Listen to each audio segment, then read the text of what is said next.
Never ending creations channel వారు మరో వీడియోతో మరి ఇంపార్టెంట్ టాపిక్తో ఒక వీడియో చేస్తున్నారు.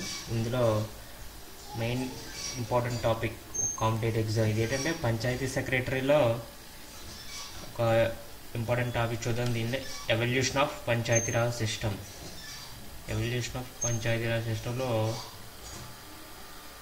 పంచాయతీరాజ్ సిస్టమ్ అనేది ఎలా వచ్చింది అని దీని బ్యాక్గ్రౌండ్ చూద్దాం. ఇది ఎందుకు రావాల్సి వచ్చింది, దీనివల్ల యూజ్ ఏంటి, ఏ కమిటీ వారు ఏమేమి ప్రపోజ్ చేశారు, దీన్ని ఎప్పుడు స్టార్ట్ చేయడం జరిగింది, ఈ రిపోర్ట్ పంచాయతీరాజ్ మీద రిపోర్ట్ ఇచ్చిన కమిటీలు ఏంటో చూద్దాం. ఆ కమిటీ వాళ్ళు ఏం ప్రపోజ్ చేశారు అనే ఇష్యూస్ని డీటెయిల్డ్గా చూద్దాం. ఏంటంటే భారతదేశ స్వతంత్ర ఉద్యమాన్ని ముందుకు నడిపిస్తూ శాంతియుతంగా అనేక ఆందోళనకరమైన కార్యక్రమాలు చేపట్టిన వ్యక్తి ఎవరంటే స్వతంత్ర సమరయోధుడు. శాంతియుత మార్గంలో పోరాటం చేసినటువంటి బ్రిటిష్ సామ్రాజ్యంపై, బ్రిటిష్ పాలకులపై శాంతియుత మార్గంలో పోరాటం చేసినటువంటి మహాత్ముడు ఆయన గాంధీ గారు ఒక సెంటెన్స్ని చెప్పడం జరిగింది. ఏంటంటే ఆ సెంటెన్స్ చూద్దాం. Gandhiji strongly felt that village panchayats should play an integral part in India government.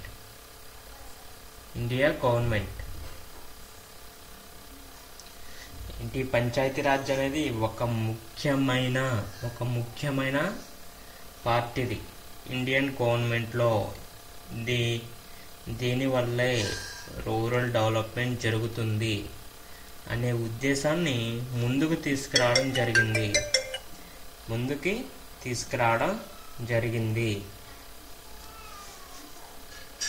దీనిలో ఒక ముఖ్యమైన భాగాన్ని చూద్దాం. ఇప్పుడు డీటెయిల్స్ చూద్దాం అన్నీ. ఓకే,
ఇందులో ఇప్పుడు ముఖ్యమైన ఇంపార్టెంట్ టాపిక్ చూద్దాం.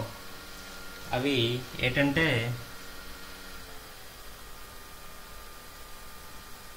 ఒక కమిటీ ప్రపోజ్ చేయడం జరిగింది. బ్రిటిష్ వాళ్ళు మన బ్రిటిష్ సామ్రాజ్యం యొక్క పాలనా వ్యవహారంపై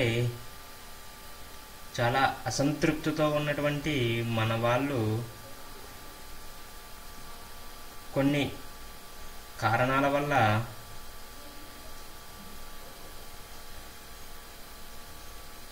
కొన్ని వాళ్ళు బాగా మన వాళ్ళపై హింసాపరమైన చట్టాలు ప్రయోగించి ఇండియన్స్ని బాగా కష్టాలకు గురి చేయడం జరిగింది. అందువల్ల మన వాళ్ళు బాగా విసుగు చెంది వాళ్ళపై కొన్ని పోరాటాల ద్వారా శాంతియుత మార్గంలో పోరాటాలు చేయడం జరిగింది. తద్వారా మనం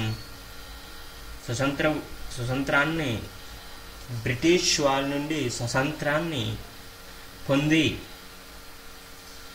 అనంతరం మన వాళ్ళచే పాలనా వ్యవహారాలన్నీ సాగించడం జరిగింది. సాగించడం జరుగుతూ కార్యక్రమంలో ఫస్ట్ ఎలా ఉండాలి, ఏంటి, ఈ పరిపాలన అనే విధానం ఎలా ఉండాలి,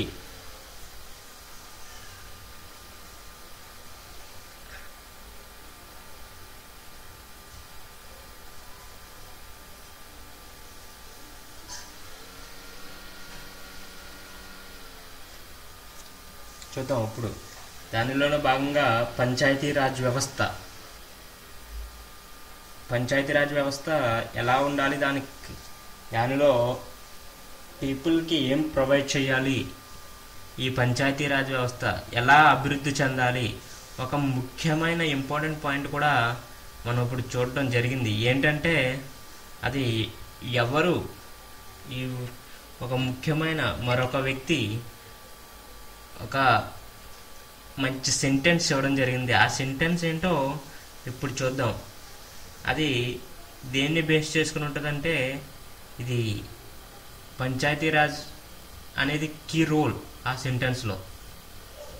దీన్ని ఎవరు చెప్పడం జరిగింది అంటే ఇప్పుడు ఒక కమిటీ ఉంటుంది. ఏంటి, రూరల్ పీపుల్ వాళ్ళకి ఏం ప్రొవైడ్ చేయాలి, ఏ స్కీమ్స్ ప్రొవైడ్ చేయాలి అంటే దాని మీద ఒక కమిటీ వేస్తారు. ఆ కమిటీ ఎవరు వేస్తారు, కొంతమంది అథారిటీస్ ఉంటారు. ఆ అథారిటీస్ కమిటీని నియమించడం జరుగుతుంది. అట్లాగే ఇక్కడ కూడా అలానే జరిగింది. ఏంటది, ఎవరు ఈ కమిటీస్ని ప్రొవైడ్ చేయడం జరిగింది చూద్దాం.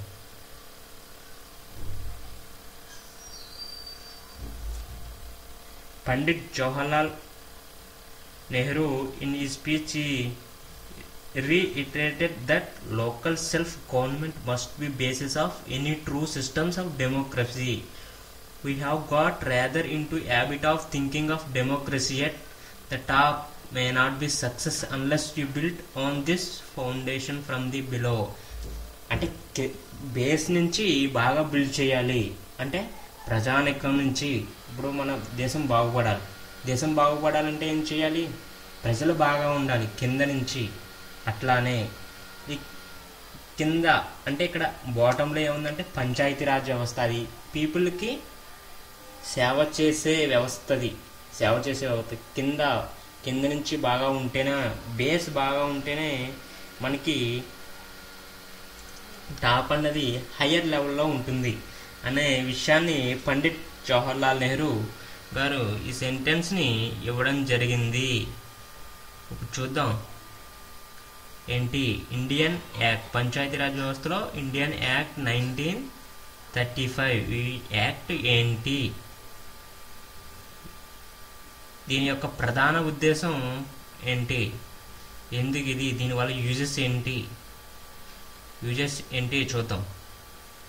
Indian act 1935, it is a one of the basic and important act 1935. ఈ 1935 యాక్టు మనకి ఏం చెప్తుందో చూద్దాం. The new phase of evolution of local government began with the coming into the force of Government of Indian Act 1935 into the provinces, which established provincial autonomy.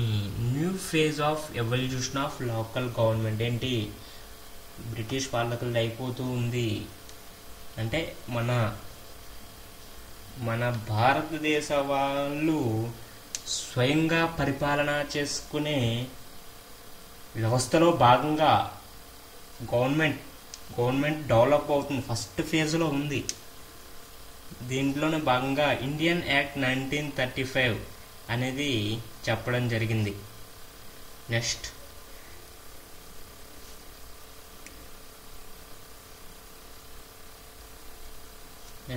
in 1948 a conference of local government ministers from all Indian met at Delhi under the chairmanship of the Central Ministers of Health to exchange ideas with regard to various problems facing local authorities.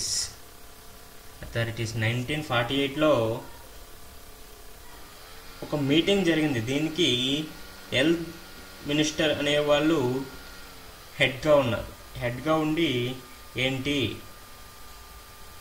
ఏం problems ఏమున్నవి, ఈ problems ఎలా solve చేయాలి అనే ఒక meeting జరగడం జరిగింది 1948లో after independence. Next article 40 చూద్దాం. 40 ఏం చెప్తుంది? Article 40 of the constitution directs the state to established village panchayats. Article 40 అనేది పంచాయతీస్ ఏర్పాటుని ఎలా ఉంది, ఏమేమి పొందుపరిచారు, దాంట్లో వాటి వల్ల యూజెస్ ఏంటి, ఆర్టికల్ 40 ఏం చెప్తుంది, పంచాయతీ ద్వారా పీపుల్కి ఏం ప్రొవైడ్ చేయాలి ఏంటనేవి దీనిలో చెప్పడం జరిగింది. Next evolution of Panchayati Raj after 1950 in which the implement of Indian Constitution came to charges. Next, what is in this 1950 లో పంచాయతీ రాజ్ ఎవల్యూషన్ స్టార్ట్ అవడం జరిగింది. దీనిలో భాగంగా ఒక కమిటీని నియమించడం జరిగింది. దానికి హెడ్ ఎవరు? బల్వంత్ రాయ్ మెహతా కమిటీ. ఒక కమిటీని వేయడం జరిగింది. ఆ కమిటీ పేరు బల్వంత్ రాయ్ మెహతా కమిటీ. ఈ కమిటీ యొక్క హెడ్. దీన్ని 1957లో నియమించడం జరిగింది. తర్వాత ఇది 1957లోనే రిపోర్ట్ ఇవ్వడం జరిగింది. దానిలో భాగంగా ఈ కమిటీలో ఉన్నటువంటి సభ్యులు ఏం సిఫార్సు చేశారంటే, కొన్ని నియమ నిబంధనలు అనేవి ప్రభుత్వానికి రిపోర్ట్ చేయడం జరిగింది. ఈ రిపోర్ట్లో ఏమున్నవి చూద్దాం. బల్వంత్ రాయ్ మెహతా కమిటీ. ఈ కమిటీ యొక్క హెడ్ ఎవరు? బల్వంత్ రాయ్ మెహతా. ఏం చెప్పడం జరిగింది? దీంట్లో ఏం చెప్పడం జరిగింది? The Balwant Rai Mehta committee proposed a 3-tier system of rural local government, namely 3-tier system అనేది ప్రపోజ్ చేయడం జరిగింది. దేనికి? పంచాయతీ. అవి పంచాయతీరాజ్ సిస్టమ్ ఎలా ఉండాలనే దానికి ఇల్లు 3 ప్రపోజ్ చేయడం జరిగింది. ఏంటవి? Namely Panchayati Raj consisting of village panchayati at the village level. Village లెవెల్లో ఏముంటుందంటే పంచాయతీ ఉంటుంది. ద పంచాయతీ సమితి ఈజ్ ఎట్ బ్లాక్ లెవెల్. తర్వాత ఈ పంచాయతీ తర్వాత బాటం నుంచి వద్దాం. బాటంలో ఏముంటుంది? పంచాయతీ ఉంటుంది. పంచాయతీ తర్వాత బ్లాక్ లెవెల్ ఉంటుంది. బ్లాక్ లెవెల్ తర్వాత జిల్లా పరిషత్ ఉంటుంది. ఇది ఇక్కడ డిస్ట్రిక్ట్ లెవెల్లో ఉండడం జరిగింది. నెక్స్ట్ ఏం చెప్తుంది? ఈ పంచాయతీ రాజ్ అనేది కొన్ని ప్రపోజ్ చేసింది కదా, అవి ఏంటి? పంచాయతీరాజ్ వ్యవస్థలో ఏమేమి అమలు చేయాలి చెప్పింది. ఏంటి బలవంతరాయ్ కమిటీ రిపోర్ట్ ఇవ్వడం జరిగింది. ఆ రిపోర్ట్లో ఏమున్నాయో మనం ఇప్పుడు చూద్దాం. ఏమేమి ఉన్నాయి. The Mehta Committee made number of recommendations about the constitution, organization, staffing, function and finances of these local bodies. ఈ ఫంక్షన్స్ ని చెప్పడం జరిగింది. ఏంటి నెక్స్ట్ విలేజ్ పంచాయతీ డ్యూటీస్. ఈ కమిటీ ఏం ప్రపోజ్ చేసిందంటే విలేజ్ పంచాయతీస్ బాటమ్ లెవెల్లో పంచాయతీస్ని నియమించాలని చెప్పింది కదా. ఆ పంచాయతీ పీపుల్కి ఏం ప్రొవైడ్ చేయాలి? సప్లై ఆఫ్ డ్రింకింగ్ వాటర్,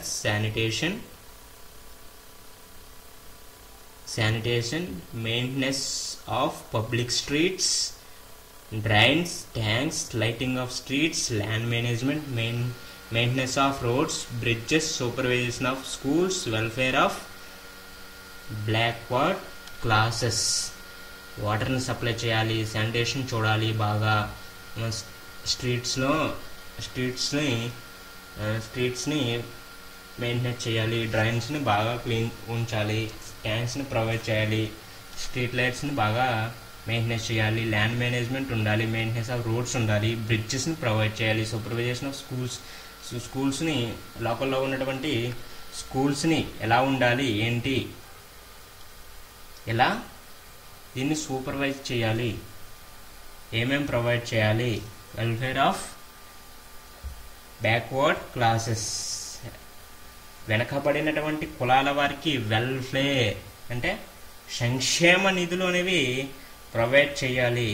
ఇది పూర్వం ఇవన్నీ ఎలా ఉండేదంటే రాజుల పరిపాలన జరిగేది. రాజుల పరిపాలనలో చాలామంది రాజుల హయాంలో బ్రాహ్మణులు మాత్రం ముఖ్యమైన వాళ్ళగా ఉండేవాళ్ళు. వాళ్ళకి రాజుల హయాంలో బ్రాహ్మణులు మాత్రం ఆస్తులు బాగా కూడగట్టడం జరిగింది. బాగా రాజులు బ్రాహ్మణ్స్ని బాగా నమ్మి వాళ్ళ దగ్గర సేవ చేయడానికి కూడా వాళ్ళని నియమించుకునేవారు. తద్వారా వాళ్ళకి పారితోషికంగా వేల కొలది ఎకరాలను బ్రాహ్మణుల పరం చేయడం జరిగింది. అందుకే పూర్వం బ్రాహ్మణులు రాజుల తర్వాత ఆస్తుల విషయంలో బాగా ల్యాండ్ మేనేజ్మెంట్ విషయంలో వాళ్ళకి బాగా పట్టు ఉండేది. బ్రాహ్మణులకు ఆదాయం త్వరిగా అధిక మొత్తంలో వాళ్ళకి రావడం జరిగింది. కొన్ని ముఖ్యమైన విషయాలను చూద్దాం. కొన్ని ముఖ్యమైన విషయాలలో ఇప్పటి వరకు మనం చూసిన పంచాయతీరాజ్ వ్యవస్థ బలవంతరాయ్ మెహతా కమిటీ కొన్ని సిఫార్సులు చేసింది కదా. ఆ సిఫార్సులో భాగంగా ఈ బ్రిడ్జెస్ని, పంచాయతీరాజ్ వ్యవస్థ ఎన్నికలు ఎలా జరగాలి, ఎవరు ఓటు వేయాలి, ఎవరికి ఓట్లు ఉండాలి, ఇవన్నీ నియమించడం జరిగింది. పంచాయతీకి ఎవరు హెడ్గా ఉండాలి, దీని యొక్క అథారిటీ ఉంటారు, ఆ అథారిటీ ఎవరు ఉండాలి, ఆ అథారిటీని ఎవరు నియమించాలి, ప్రజల యొక్క బాగోగులను ఎవరు చూసుకోవాలి. దీని ద్వారా పంచాయతీ బాటమ్ లెవెల్లో పంచాయతీ బాగా ఉంటే తద్వారా పంచాయతీ సమితి నెక్స్ట్ లెవెల్, తర్వాత జిల్లా పరిషత్ అనేది నెక్స్ట్ లెవెల్. అప్పుడు ఏదైనా ఒక మంచి వ్యవస్థని తయారు చేయాలంటే బాటమ్ నుంచి మంచిగా బిల్డ్ చేస్తూ రావాలి. అందులో భాగంగా మన ఇండియన్ గవర్నమెంట్ మంచిగా ఉండాలంటే బాటమ్ లెవెల్ అటువంటి పీపుల్ని యొక్క ఎకానమీ వాళ్ళ వెల్ఫేర్, వాళ్ళకి కావాల్సిన మౌలిక సదుపాయాలను కలగచేస్తూ ఎంప్లాయ్మెంట్ కూడా ఇస్తూ ప్రొవైడ్ చేయడం జరుగుతుంది. కొన్ని ఇప్పుడు పంచాయతీరాజ్ వ్యవస్థలో నడుచుకుంటే కొన్ని ప్రస్తుతం నడిచేటువంటి ఉపాధి హామీ పథకం, ఇందులో భాగంగా అంటే కొంతమంది లేబర్స్ని వర్క్ని లేని సమయంలో వర్క్ని ప్రొవైడ్ చేస్తూ సెంట్రల్ గవర్నమెంట్ కొన్ని నిర్ణయాలు తీసుకోవడం జరిగింది. అవన్నీ పంచాయతీరాజ్ వ్యవస్థలోని ప్రధాన సంక్షేమానికి అభివృద్ధికి కృషి చేస్తున్నటువంటి ప్రభుత్వాలు కొన్ని స్కీమ్స్ని ప్రొవైడ్ చేయడం జరుగుతుంది. ప్రొవైడ్ చేస్తున్న ఇష్యూస్లో ఇది యొక్క చాలా ఇంపార్టెంట్ విషయం. దీన్ని గుర్తుపెట్టవలసిన అవసరం చాలా ఉంది. పంచాయతీరాజ్ వ్యవస్థ అంటే రూరల్ డెవలప్మెంట్, అభివృద్ధియే దీని ముఖ్య ఉద్దేశము. పీపుల్కి కావలసిన మౌలిక వసతులను ఏర్పరుస్తూ తద్వారా ముందుకి అభివృద్ధి సాధించడానికి కృషి చేస్తుందా. మనకి ఈ పైన చెప్పిన విషయాలన్నీ బల్వంతరాయ్ మెహతా కమిటీలో వాళ్ళు కమిటీ రికమెండ్ చేసిన కొన్ని ఇష్యూస్. ఓకే, ఇవన్నీ గుర్తుపెట్టుకోవాల్సి ఉంది. ఇంకా దీనిలో పంచాయతీరాజ్ వ్యవస్థలో ఇప్పుడు మనం ఒక కమిటీ చేసిన సిఫార్సులు మాత్రమే చూసాం. తద్వారా ఇంకా కమిటీస్ ఇప్పుడు ఫస్ట్ ఇది ఎప్పటి నుంచి జరిగింది? 1950 తర్వాత పంచాయతీరాజ్ వ్యవస్థలో భాగంగా బల్వంతరాయ్ మెహతా కమిటీ చేసిన ఒక కమిటీ చేసిన సిఫార్సులు చూసాం అప్పుడు. మరి తర్వాత వీడియోలో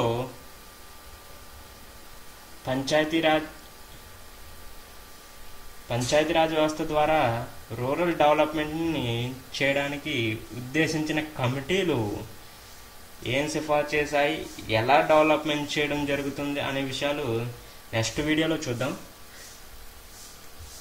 మా channel never ending creations channel వారు మీకు ఎప్పటికప్పుడు కాంపిటేటివ్ ఎగ్జామ్స్కి సంబంధించిన రిలేటెడ్ టాపిక్స్ నుంచి వీడియోస్ చేయడం జరుగుతుంది. మీకేం కావాలో కింద కామెంట్ బాక్స్లో ఏ సిలబస్, ఏ టాపిక్ మీద కావాలి, ఏ కాంపిటేటివ్ ఎగ్జామ్ కావాలి మాకు కామెంట్ చేయండి. కొంతమంది వల్గర్గా కామెంట్ చేస్తున్నారు. మీకు ఇష్టమైతే చూడండి, మీరు ఇబ్బంది పడుతూ చూడొద్దు. కామెంట్స్ మాత్రం వల్గర్గా చేయొద్దు. Thank you for watching.